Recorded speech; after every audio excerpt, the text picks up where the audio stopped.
Hello everybody, my name is Marty, short for Smarty Reads, and welcome back. Today I'm going to read Chapter 3 of Mallory Goes Green. It's called The Green Police.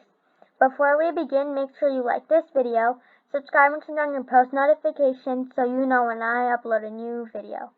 Also, share this video with your friends and family so they can watch me read as well.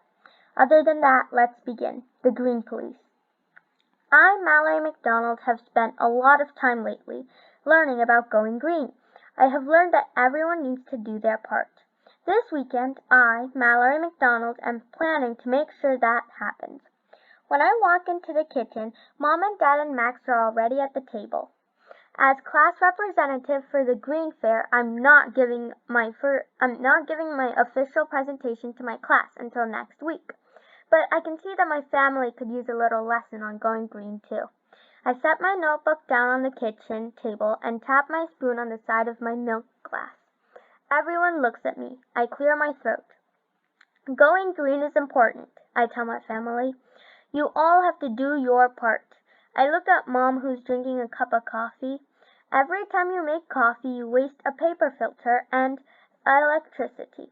If you stop drinking coffee, it would be good for the environment. I keep writing on a sheet of paper in my notebook, then I rip it out. I'm writing you up for wasting paper and electricity, as I say as I hand Mom a ticket. I see Mom look at Dad like she's not quite sure what to say, but I don't give her a chance to talk. I point to Dad's newspaper.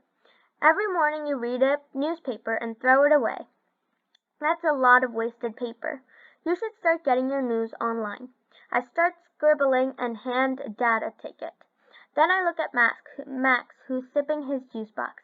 Juice boxes are a big waste of packaging, and watching the sports channel on the TV all the time is a big waste of electricity. You should be watching it at the end of the day and get all the scores at once. I hand Max a ticket. He wads it up into a ball and tosses it in the direction of the trash can. I like this kind of juice, and I like watching the sports channel. Anyway, who made you the Green Police? Max looks at Mom and Dad like he could use their help. Mom clears her throat. Mallory, I'm really proud of you for all of your efforts to get everyone to go green, but I think we're going to need to spend some time as a family discussing ways that we all want to help out. I shake my head, but that's just the thing. We don't have time. We have to save the world before it's too late. I look at my watch. I know you'd all love to keep talking about this, but I have to go next door to return the sweater I borrowed from Marianne. I promised I'd bring it back this morning so she can wear it today. If you want to move next door, I'll help you pack, says Max. I ignore Max, grab my notebook and cheeseburger, and walk next door to the Winston's house. When I ring the bell, Grandpa Winston answers the door. Hello, Mallory, he says with a big smile. I'm glad to see you. I'm glad to see you too, I say to Grandpa Winston. Then I point to the porch light. But I'm not glad to see that your light is still on in the middle of the morning. I take out my notebook and start writing. I don't want to do this, but I'm afraid I have to give you a ticket for wasting electricity. Grandpa Winston looks down at the piece of paper I give him. He seems a little surprised. I'll be sure and turn the light off, he says softly. Good work, I tell him as I step inside.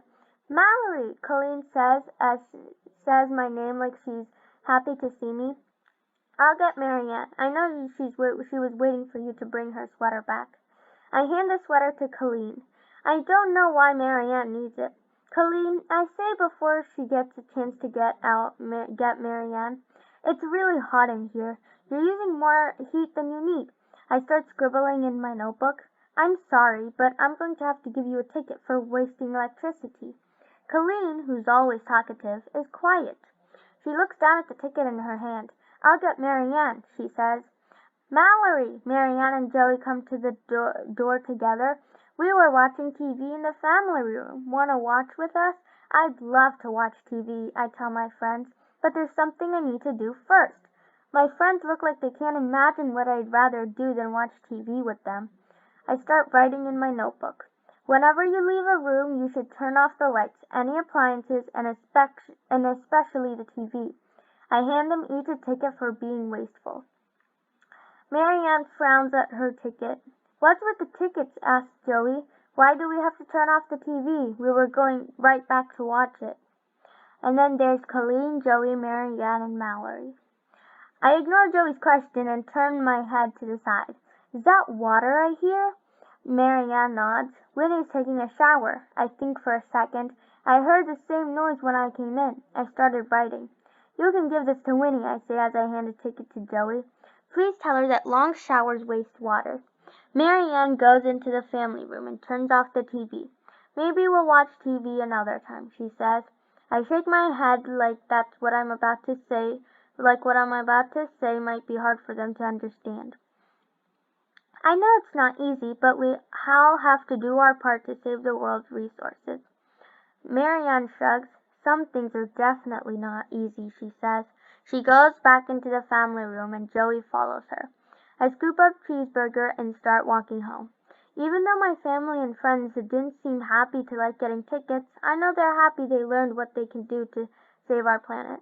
Next time I see a police officer, I'm going to go thank him, I tell my cat. I had no idea how hard it was to get people to do the right thing. That's the end of that chapter. I'll see you next time when I read Mallory Takes Charge. Bye, everyone.